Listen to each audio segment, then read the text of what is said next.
The November rain fell cold and relentless against the cracked pavement of Philadelphia's oldest neighborhood, turning the neon signs of closed shops into bleeding watercolor reflections. Umbrellas were useless against the wind that tore through the narrow streets like something alive and angry, biting at exposed skin, carrying the smell of wet garbage and rust. At exactly 12:44 in the morning, a man stood in the darkness outside a three-story shelter building on the corner of 5th and Meridian, his expensive cashmere coat soaked completely through, his dark hair plastered against his forehead. Lucian Calabrese. 6'2", powerfully built, with eyes the color of storm clouds and a scar that ran from his left eye to his cheekbone, the kind of scar that made people stop talking when he entered a room. His silver watch, worth more than most people's cars, caught a fragment of streetlight as his hand pressed against the brick wall to keep himself upright. Through the grimy shelter window, he watched. On a donated couch with duct tape holding the seams together, a young woman sat with a small child cradled against her chest. The woman was late 20s, hollow-eyed, wearing a stained diner uniform with coffee rings on the front pocket and a nameplate that read Rowan. Her hands moved with extraordinary gentleness as she unwrapped gauze from the small girl's thin arms, revealing cigarette burns arranged in deliberate patterns, old bruises fading to yellow, fresh welts still angry and red. The child was 6 years old, maybe 7, with dark curls plastered to her forehead with sweat.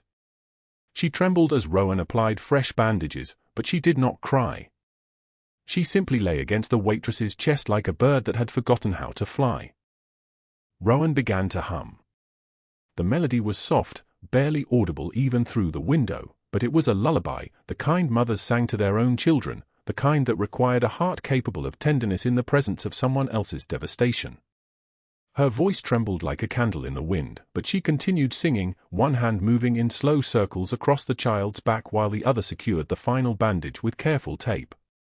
Lucian Calabrese, the man who had built an empire on vengeance and maintained it through systematic cruelty, the man whose name was whispered as a curse in every criminal circle from New York to Miami, the man who had not shed a single tear in 30 years, not when his father was shot in the back at his funeral service, not when his wife left him for another man's money, not when his daughter vanished 6 months ago into the hands of an ex-lover determined to punish him. This man's knees buckled. He slid down the brick wall as if the bones in his legs had dissolved. His mouth opened. No sound emerged. His shoulders convulsed, and the rain mixing with tears ran down his face in rivers, salt mixing with cold November air. His hand pressed against the wall so hard his knuckles turned white. His body shook with silent sobs that bent him nearly double, his expensive coat spreading around him like spilled ink on the pavement.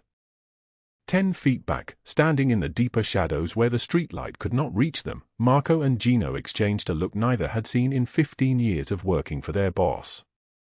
They had watched him order a man's fingers broken one by one. They had seen him smile while someone begged for their life. They had never, in all their years, witnessed anything like what was happening in front of them now.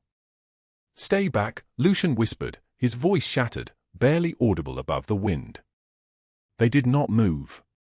They simply watched their most powerful man fall apart on a cold street outside a homeless shelter, unable to look away from something they had never imagined possible. Inside, Rowan continued humming. The child's breathing began to slow. Her eyes fluttered closed. Rowan kept singing, kept moving her hand in gentle circles, kept being exactly the kind of mother this child had never known, not because she was trying to be anyone's mother, but because she understood, in her bones, what it meant to need someone to believe you were worth saving. But what Rowan Rivera did not know was that the man watching her from the darkness was the most dangerous person in Philadelphia. She did not know that in 6 hours, her entire life would change. She did not know that the small girl she had been protecting with her last $78 was the daughter of the man whose footsteps she could not hear through the November rain, whose sobs were silenced by wind, whose world was about to collide catastrophically with her own.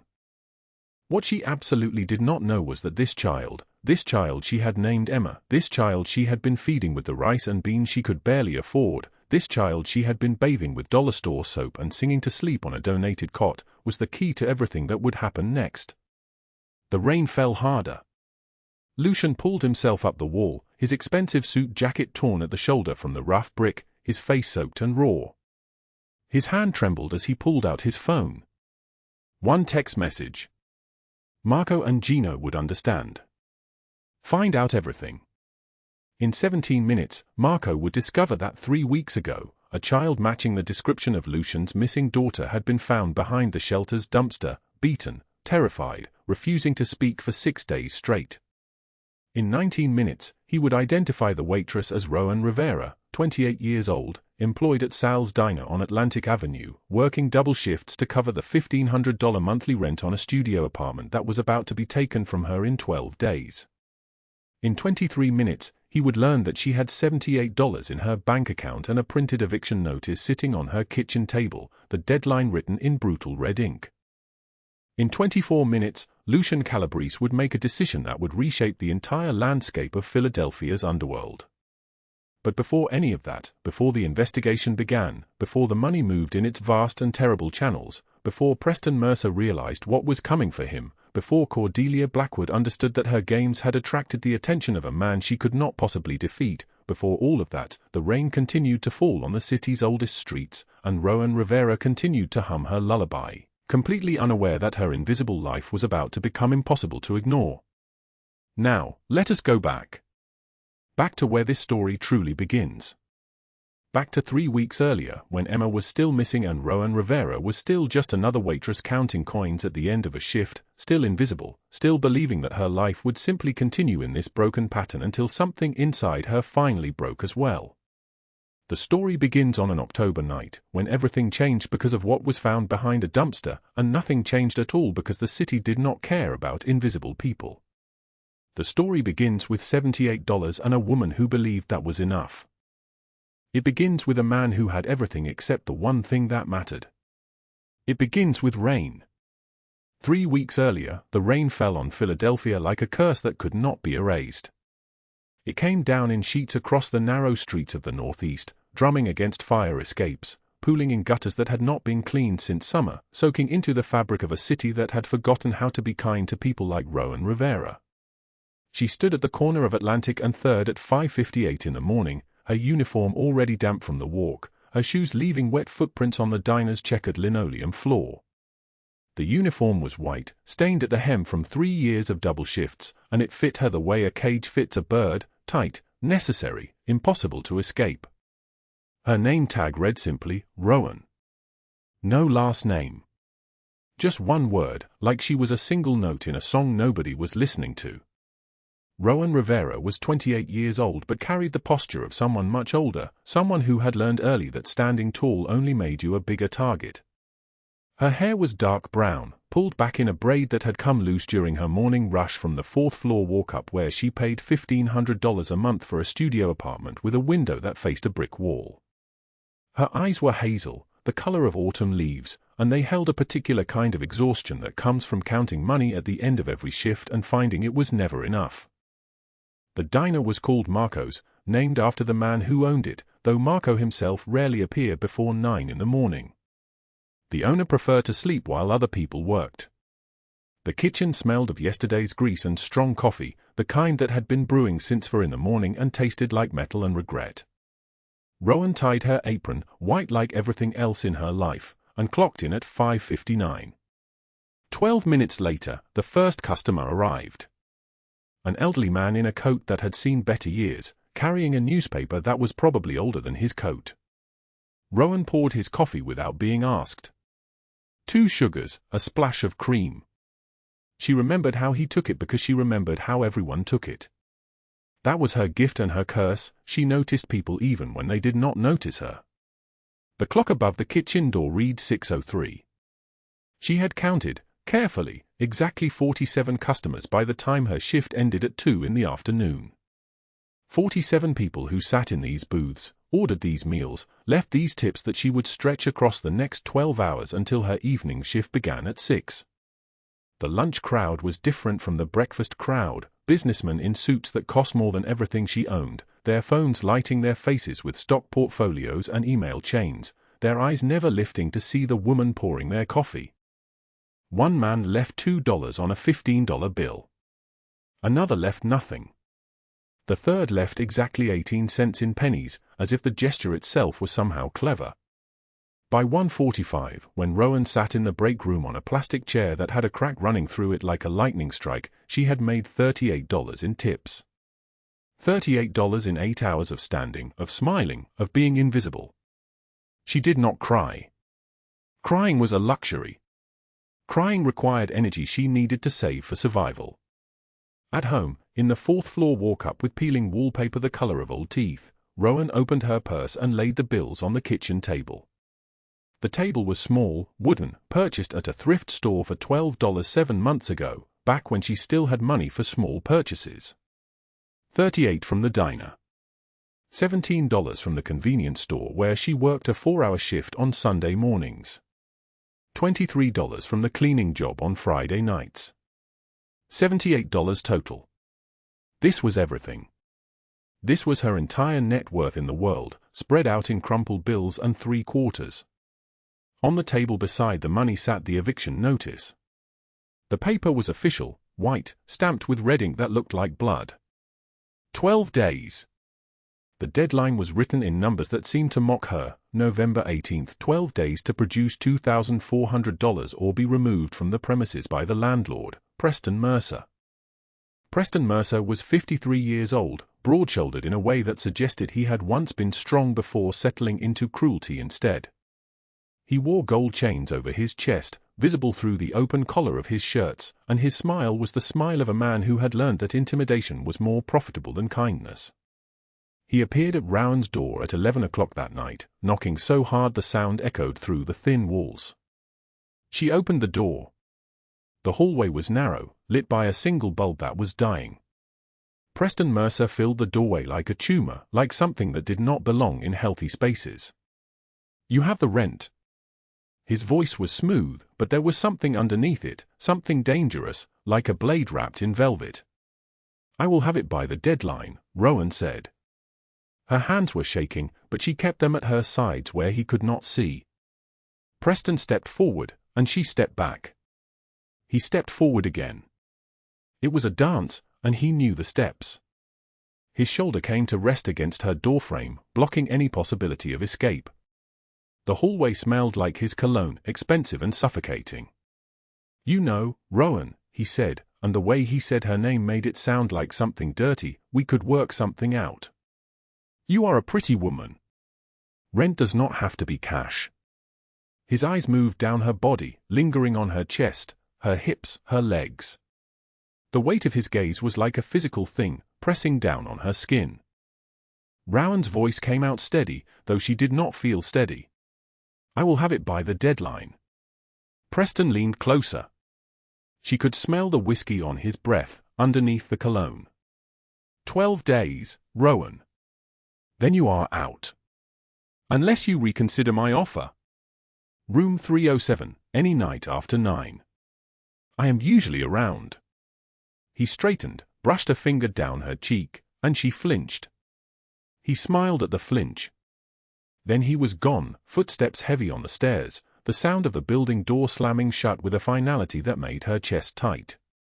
Rowan locked the first deadbolt. Then the second. Then the third. She slid down the door until she was sitting on the floor, her back against the wood. She pulled her purse toward her and counted the $78 again. $78. 12 days. $2,400. The math did not work.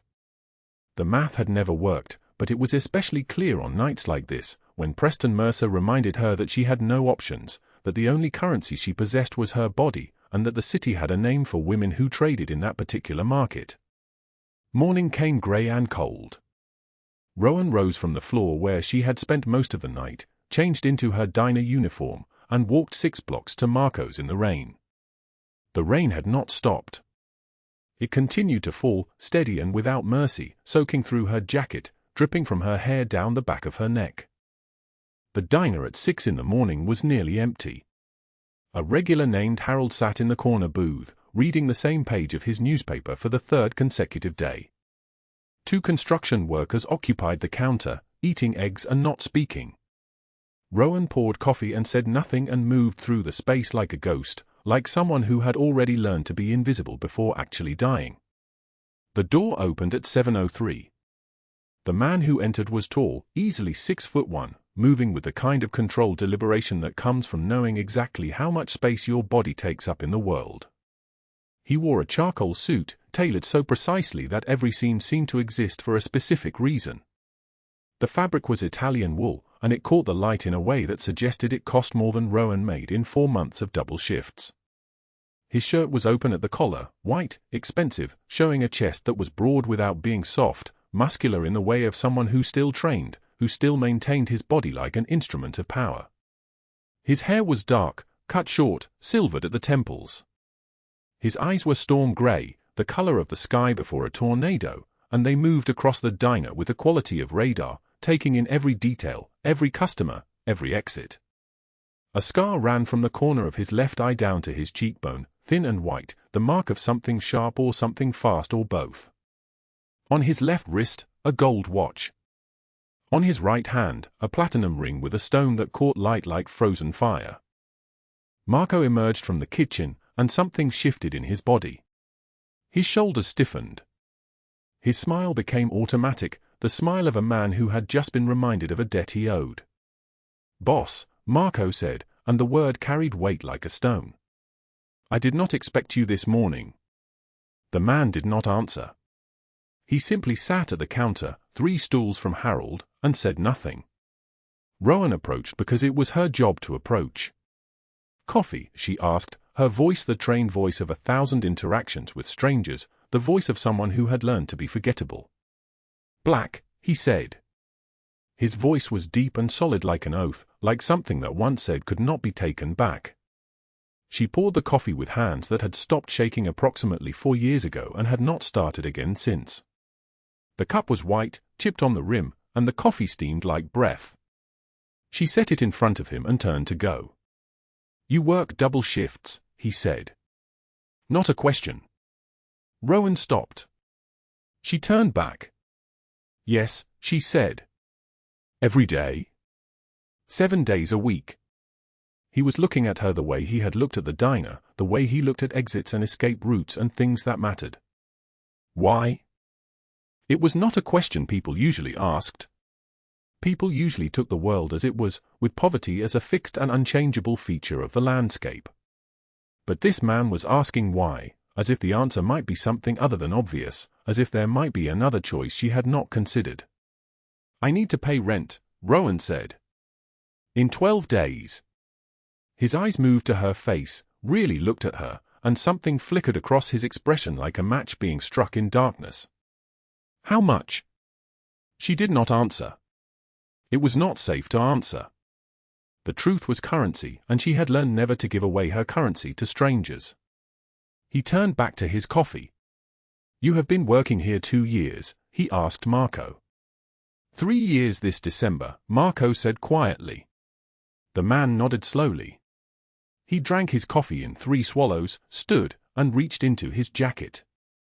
He withdrew a bill, $100, and placed it carefully on the counter beside the empty cup. The bill lay there like a small bomb, like something that could change the trajectory of a day. Then he was gone.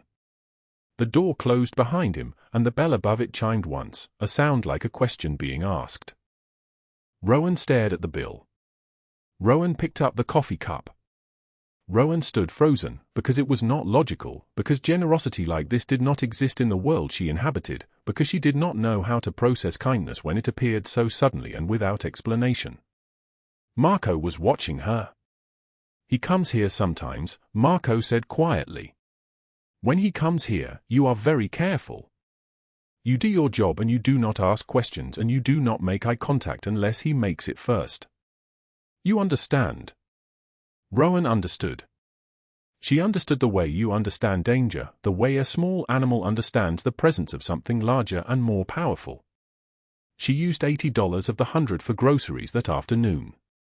Rice, beans, eggs, bread, pasta. She kept $20. Now she had $98 in the world, plus a small bag of food that would last approximately 10 days if she rationed carefully. That night, walking home from her evening shift, tired in the way of someone who had been standing for 8 hours and would stand for 8 more hours tomorrow, Rowan took a shortcut through an alley behind the old elementary school.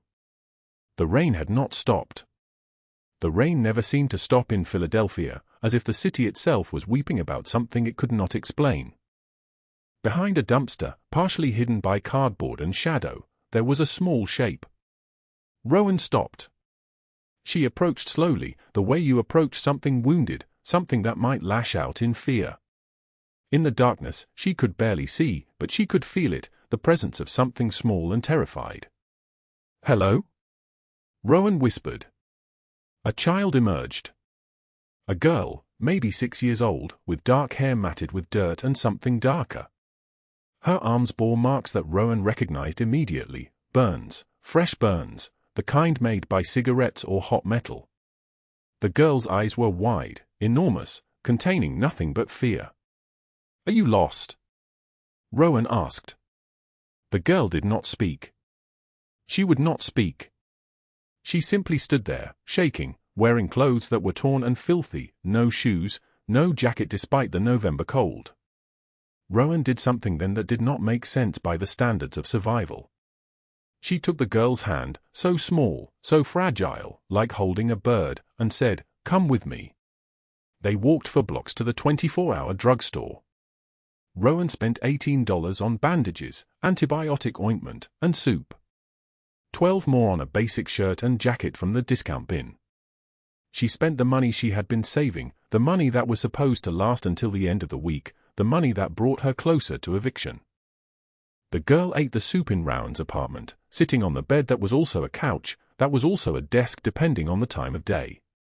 She ate mechanically, without tasting, the way people eat when eating is survival rather than pleasure. Rowan cleaned the burns carefully, trying not to hurt her, whispering things like, "You are safe, you are safe, you are safe," the way people whisper to horses during storms. By midnight, the girl was asleep, curled against Rowan's side, her small body warm, her breathing shallow but steady. Rowan lay awake, counting the money she had left. $60 now. 12 days remaining. A child she did not know sleeping beside her. An eviction notice on the kitchen table. A man with storm gray eyes who had left her $100 for reasons she did not understand.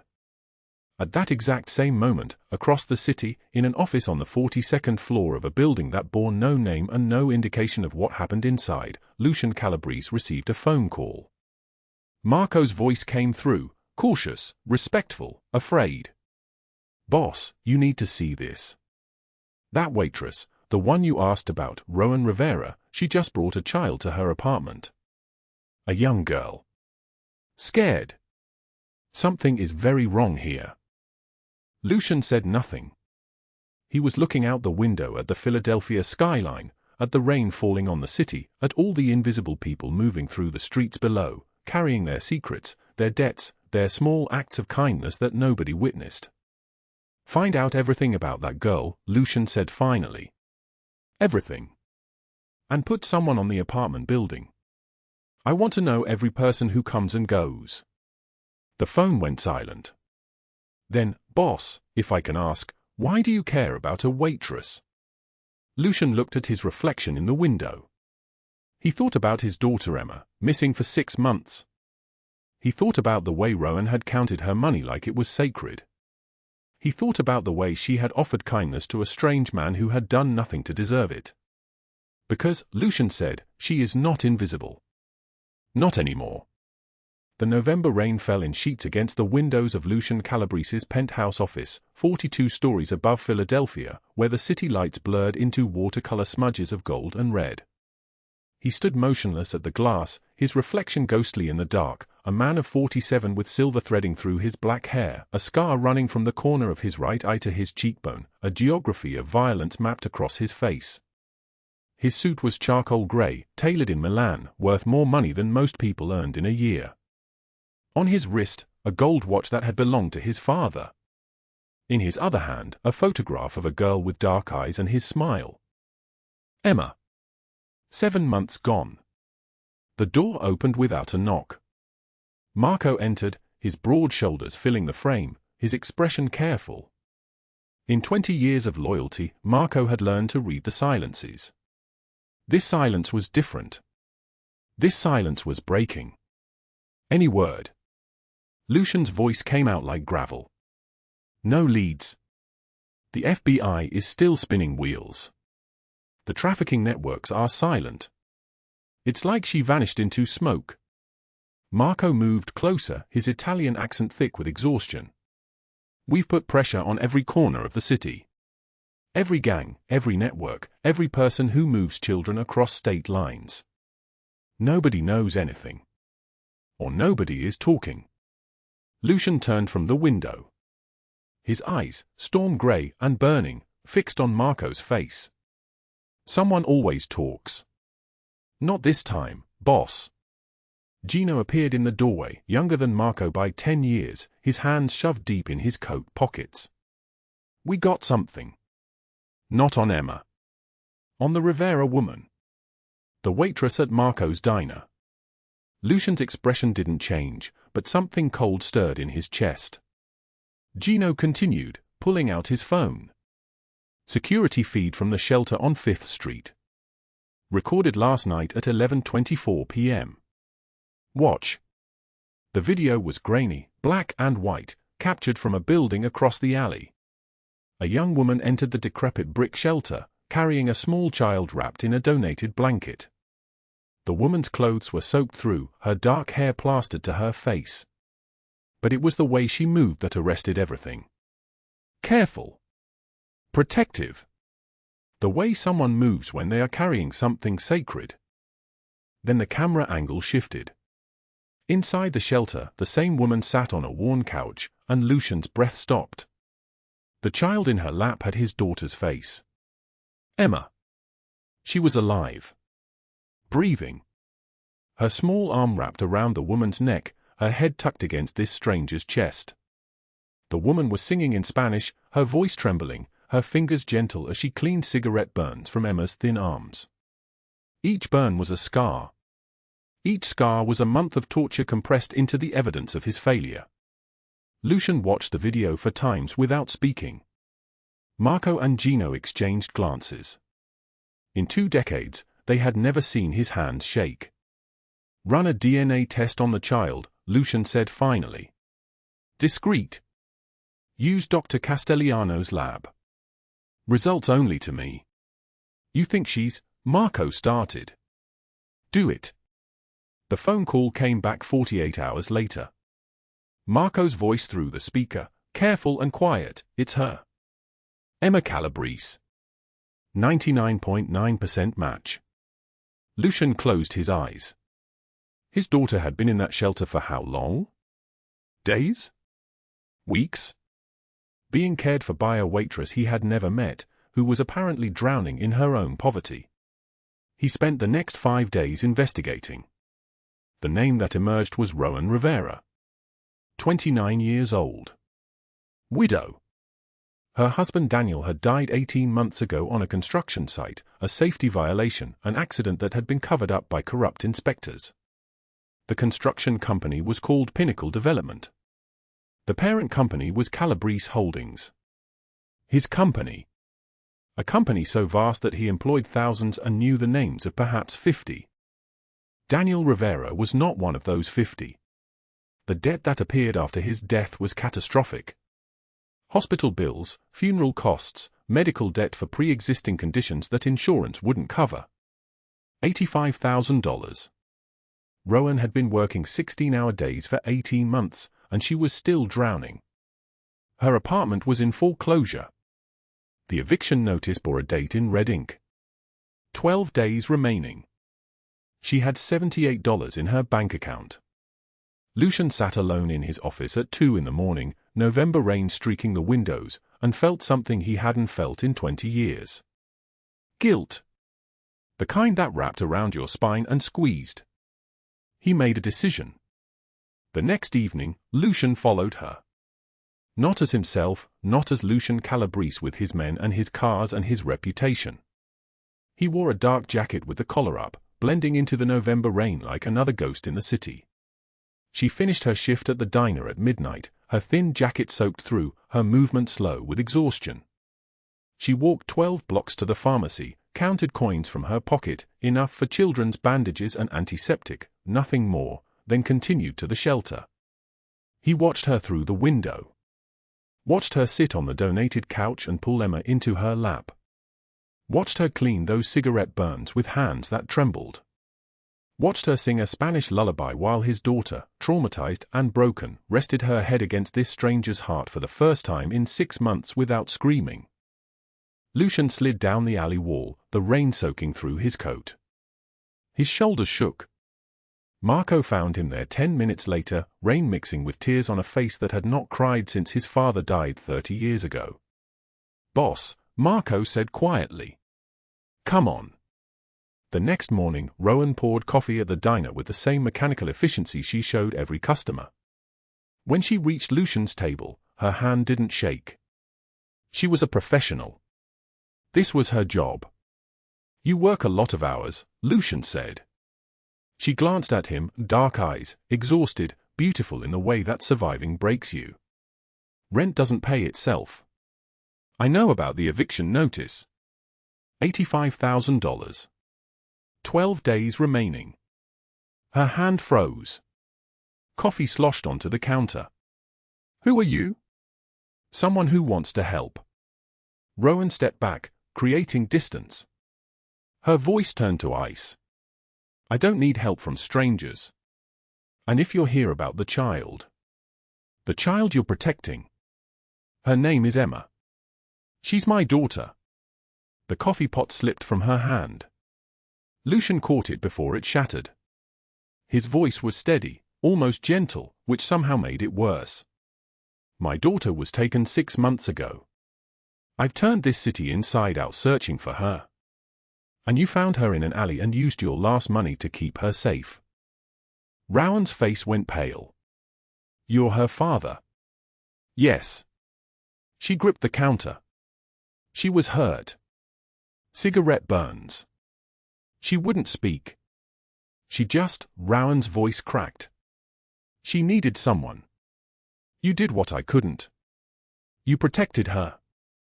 Lucian slid an envelope across the counter. $85,000. Pay your debts. Keep your apartment. Keep Emma safe. Rowan stared at the envelope like it might explode.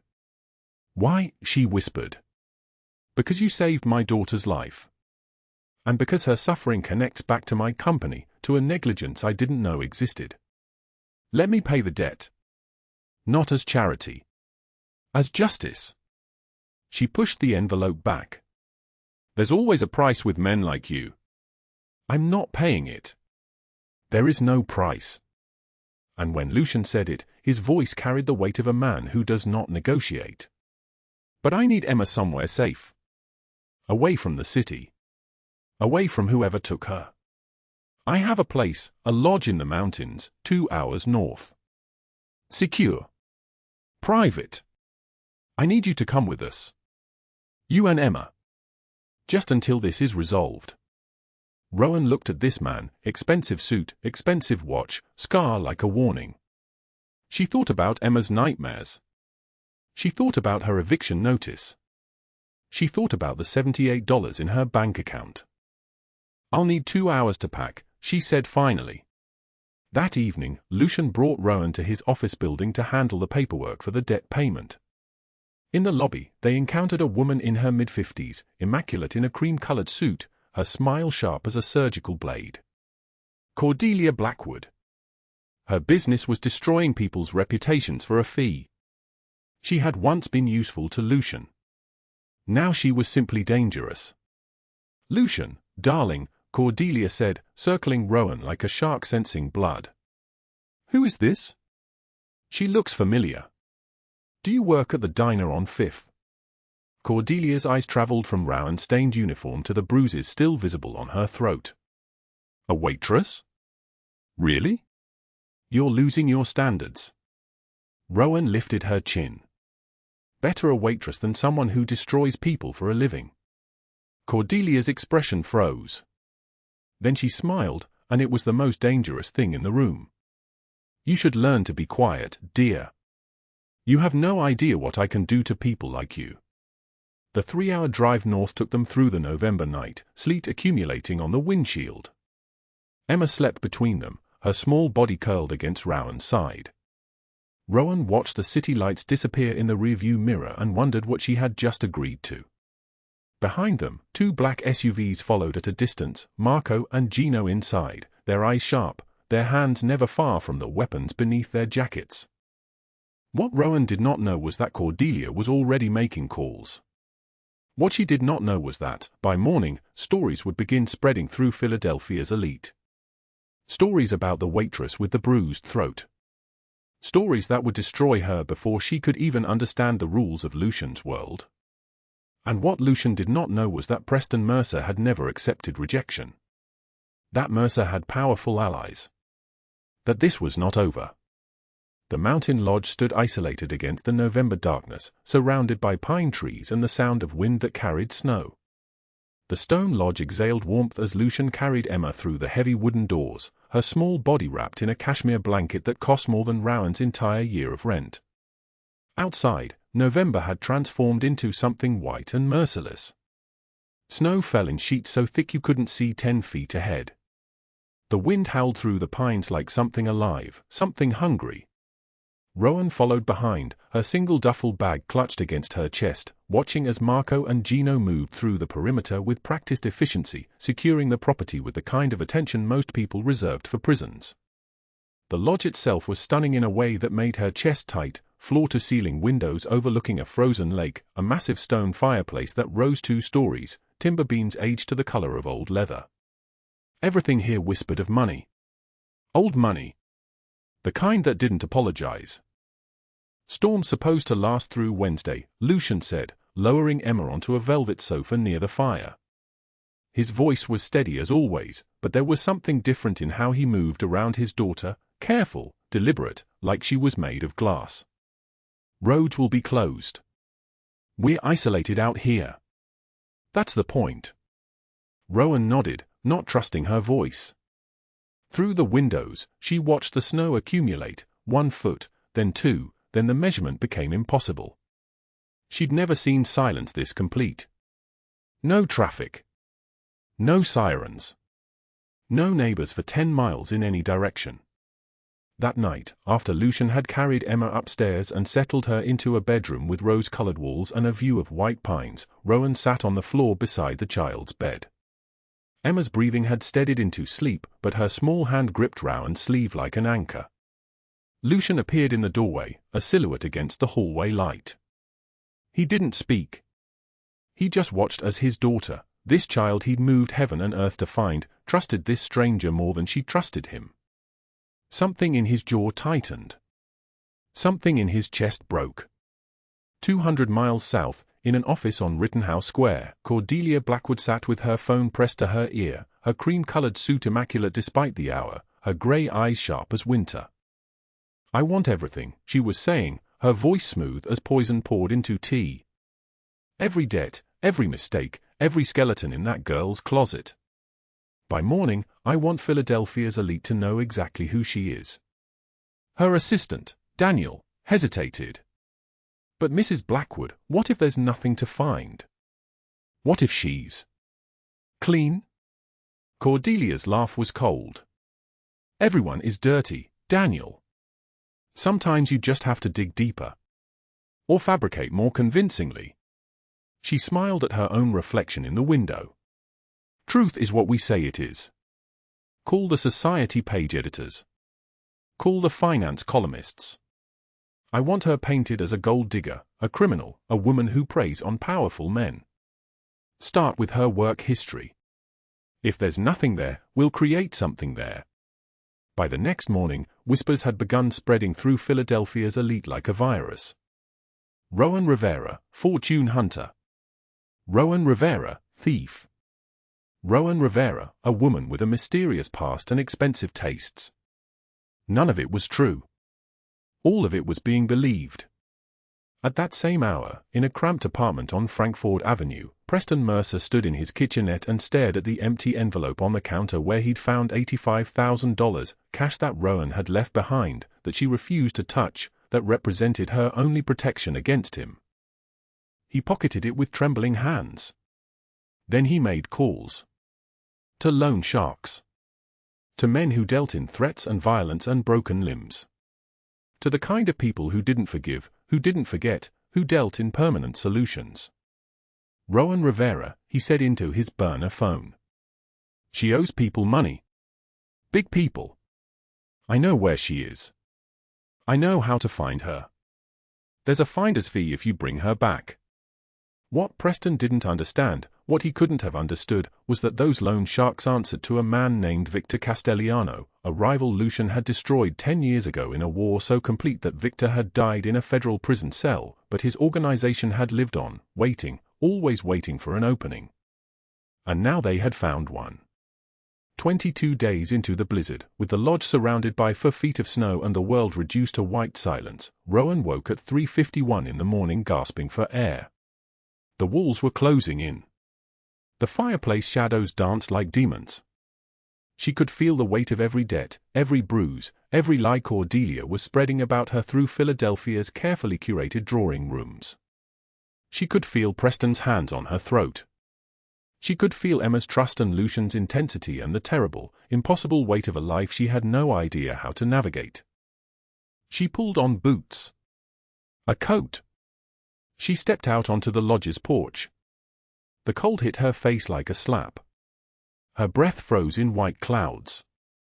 The wind cut through the pines with a sound like breaking glass, and Rowan walked toward the tree line, then past it, letting the snow soak through her jeans, her socks, the thin jacket that had belonged to a woman she no longer was.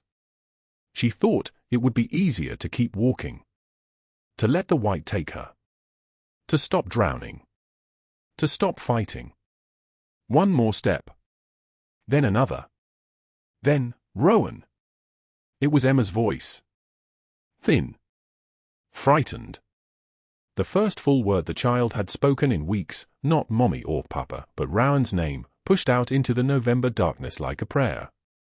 Rowan turned. Through the snow, she saw the lodge's lights, saw the open door, saw Emma in her pink pajamas with Lucian behind her, both silhouettes against the firelight. Emma's hand reached out into the cold. Rowan's knees buckled. She sank into the snow and finally, the sobs came. Everything, all of it, broke open. The loss of Daniel, the impossible debt, the bruises, the eviction notice now sitting in some filing cabinet with a 12-day deadline stamped in red ink, the terrible knowledge that she had somehow fallen in love with a man who could destroy her with a phone call. Lucian was beside her in seconds. He lifted her, carried her back inside, wrapped her in blankets by the fire. Emma climbed into her lap. Marco brought hot coffee in a chipped mug, a small human touch in a house full of cold luxury. Rowan's voice shattered like glass, I can't do this. I don't know how to keep fighting. Lucian sat beside her, and for a long moment, he didn't speak. The fire crackled. Wind pressed against the windows. Then, quiet enough that she almost didn't hear it, you don't have to fight alone anymore. At dawn, while Rowan slept with Emma curled against her side, Lucian made one phone call. Preston Mercer, he said. I want everything. Where he lives. Every property. Every transaction. Every illegal favor he's ever called in. By 6 a.m., the FBI raid began. 12 agents in tactical gear hit Preston's office building on Broad Street, his apartment in Rittenhouse, his beach house in Cape May. The sound of doors breaking. The thunder of boots. Preston, in his bathrobe, in his kitchen, tried to run toward the bedroom. An agent tackled him in his own hallway, and the impact threw him against the wall hard enough to crack plaster. Preston Mercer, the agent said, cuffing his wrists, you're under arrest for racketeering, fraud, housing coercion, and 43 other federal charges. You're looking at 40 years. Preston's face went white. His body shook like a small animal caught in a trap. I'll cooperate, he gasped. Please, I'll tell you everything. Save it for your lawyer. They dragged him past the windows. Every news channel in Philadelphia ran the footage, predatory landlord, FBI raid at dawn, scandal unfolding. Then, for days later, the same federal agents walked into a charity gala at the Philadelphia Museum of Art. Cordelia Blackwood stood in her sapphire gown, champagne glass suspended, when she saw them approaching through the crowd. Her smile froze. "Cordelia Blackwood," the agent said, "you're under arrest for wire fraud, extortion, blackmail, and racketeering." The ballroom went silent. Every face turned to watch as they cuffed her, read her rights, led her away. Within 48 hours, her firm had collapsed. Her assets frozen. Her reputation burned to ash. At the lodge, Rowan watched this news on Lucian's phone, the screen glowing in the dark room. When it ended, she turned to him. "Why?" she whispered. Lucian met her eyes. "Because nobody touches what's mine." "Rowan, I'm not yours." His jaw tightened. He reached for her hand, careful, like she might shatter. "No," he said quietly.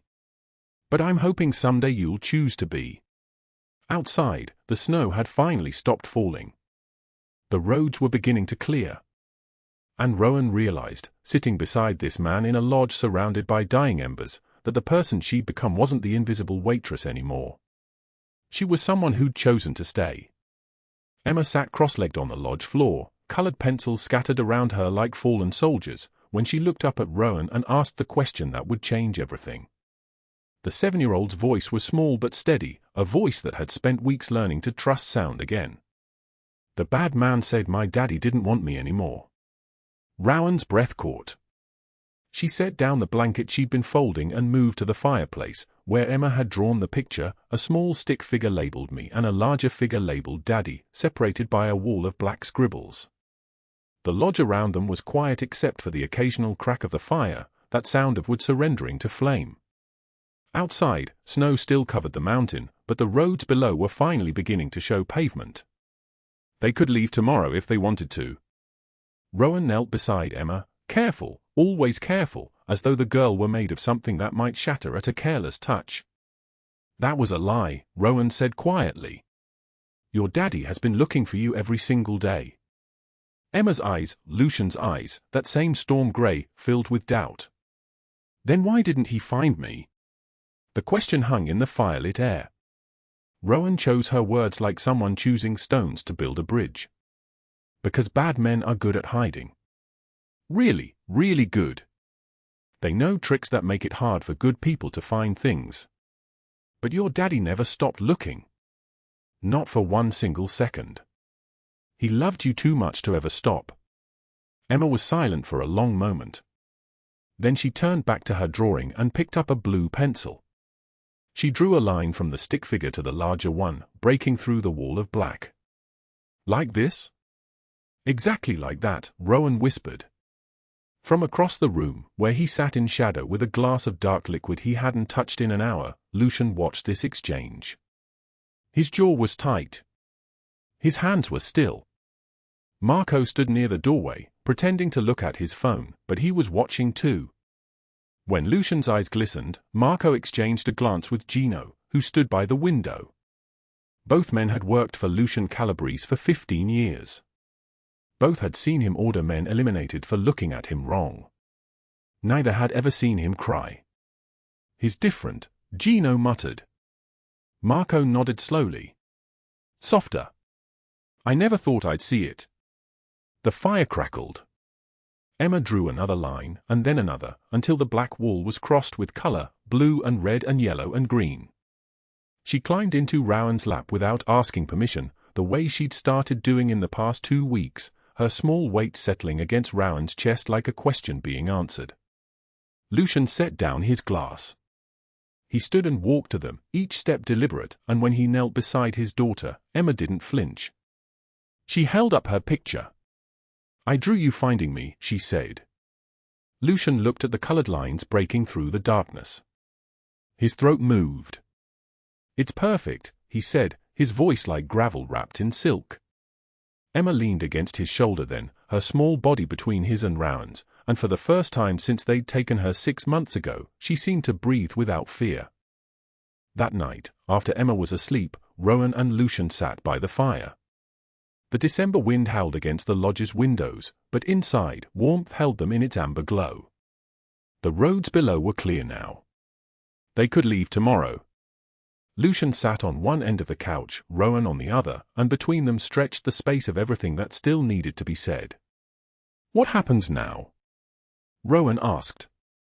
Her voice was barely a whisper, the kind of whisper people use in cathedrals. Lucian turned to her, and in the firelight, she could see the scar that ran from his eye to his cheekbone, the mark of a man who'd been carved by violence and survived it. "You're free," he said. "The $85,000 is paid. Preston's rotting in a federal cell 40 hours away. Cordelia's name is synonymous with fraud from here to Boston. Your debts are gone." He paused. "You can go anywhere." Rowan stared into the flames. 7 weeks ago, she'd been a waitress with $78 in her pocket and an eviction notice burning like a curse in her bag. Now she sat in a mountain lodge worth more than she would ever earn, surrounded by men in black suits who called her and kept their distance when Lucian was near. "And Emma?" she asked. "Emma comes home with me," Lucian said. "I'll hire protection, therapists, whatever she needs." Long silence stretched between them. The fire shifted, a new light fell across the room. "She needs stability," Rowan said. "People who won't leave." Lucian's entire body went still. "Are you saying," he began. Rowan turned to face him. "I don't know what I'm saying. 7 weeks ago I was drowning in debt with a daughter who wasn't mine to save and a landlord who treated me like I owed him my body and my soul. I was invisible. And now I'm sitting in a mountain lodge with a Mafia boss and his daughter, and somehow," her voice broke slightly, "somehow it's the most stable I've felt since Daniel died." Lucian was quiet for a long time. When he spoke, his voice was careful, as though he were handling something fragile. "You could stay. Not because you have to. Because you want to." Rowan's hands trembled. "In your world? Cordelia tried to destroy me just for standing next to you for 5 minutes at a charity gala. What happens when they realize I'm not leaving? When they understand that the invisible waitress became something more?" Lucian leaned forward, elbows on his knees. "Then they learn what happens when they threaten you. You've seen what I do to people who hurt what's mine." Rowan's voice cut like a blade. "I'm not a possession." "No," Lucian agreed, and there was something in his eyes then, something that made her breath catch. "You're the woman who saved my daughter with your last $78. You're the woman who faced violence and chose mercy anyway. You're the woman who made me remember there's more to life than vengeance." He stood and walked to the window, looking out at the dark mountain, at the world beyond the lodge. "I've spent 30 years building an empire on my father's murder. I was 17 when a rival's bullet took him. I watched him fall. And I spent 3 decades transforming that grief into power, into control, into an iron grip on every corner of Philadelphia. I told myself it was justice. But it was just rage wearing a crown." He turned back to her. "And then you showed me what real strength looks like. You had nothing, and you still protected a stranger's child. You stood up to a predator. You walked into my world and didn't flinch. You're not afraid of me." Rowan studied his face in the firelight. She'd seen this man order men eliminated without raising his voice. But she'd also seen him sit up all night when Emma had nightmares, even though the child wouldn't let him touch her. She'd watched him learn patience. She'd seen him cry in an alley because a woman he'd met only days before was showing more tenderness to his daughter than anyone in his organization ever had. "Should I be afraid of you?" Rowan asked. Lucian's jaw tightened. "Everyone else is. Then I choose to see the man who cried in an alley because a stranger was taking care of his daughter." Lucian crossed the distance between them. He reached for her hand, careful, like she might dissolve into smoke, and when he touched her, his fingers trembled. "Stay," he said. "Not as my employee, not as Emma's nanny. As my equal. Stand beside me. Help me become something other than the hollow echo of my father's tragedy." Rowan looked at the fire, at the life she could choose, alone, safe, invisible. Then she thought of Emma calling her name in the snow. She thought of Lucian's tears falling in that alley. She thought of 7 weeks watching this man transform from something carved entirely from vengeance into something capable of gentleness, of patience, of love. "I'll stay," she said.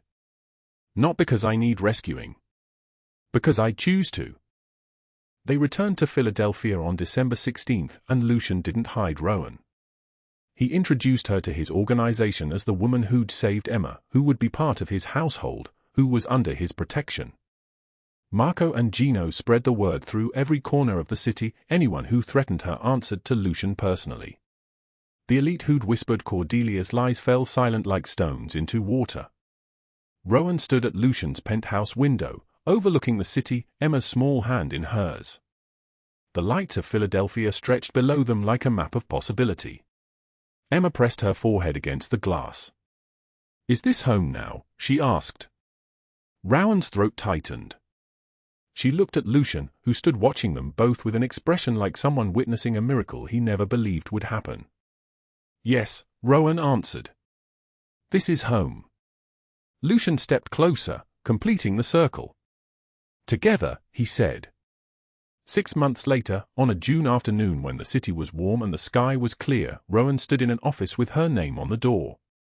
The foundation she ran, helping women escape predatory housing, funded by Lucian, operated entirely by her, had already assisted 47 families. Families like she'd been. Invisible families. Powerless families. Emma was in therapy, healing slowly, blooming like a flower learning to trust the sun again. She called Rowan Mom now, with Lucian's permission and his tears of gratitude flowing freely. Preston Mercer was in federal prison, serving his 40-year sentence in a facility where his cellmates included men whose families he'd destroyed. Cordelia Blackwood was in a different federal prison, 40 years without parole, every society connection severed, her name spoken only as a warning. Lucian had begun the slow work of dismantling the parts of his empire built on pure vengeance, redirecting his considerable power into protection that actually protected. He still ran Philadelphia, but differently now. Emma's presence, and Rowan's influence, had changed what power meant. The mountain lodge called to them still. They returned monthly, and on a June afternoon, Emma ran through the clearing where Rowan had almost walked into the trees seeking oblivion. Now wildflowers grew there instead of snow, purple and yellow and white, swaying in the mountain wind. Lucian took Rowan's hand. "You changed everything," he said. Rowan leaned against his shoulder. "We changed each other." In that moment, standing with Lucian while Emma laughed in the distance, Rowan understood the truth. She wasn't invisible anymore. Neither was Lucian hollow. Sometimes the people who seem invisible carry the greatest light. If this story moved your heart, hit that subscribe button. We bring you stories like this every single day. Drop a comment telling us which moment shattered you. Share this with someone who needs to remember that being invisible doesn't mean being powerless. Tomorrow, we have another story waiting for you. Thank you for staying with us. Now go carry your own light into the world.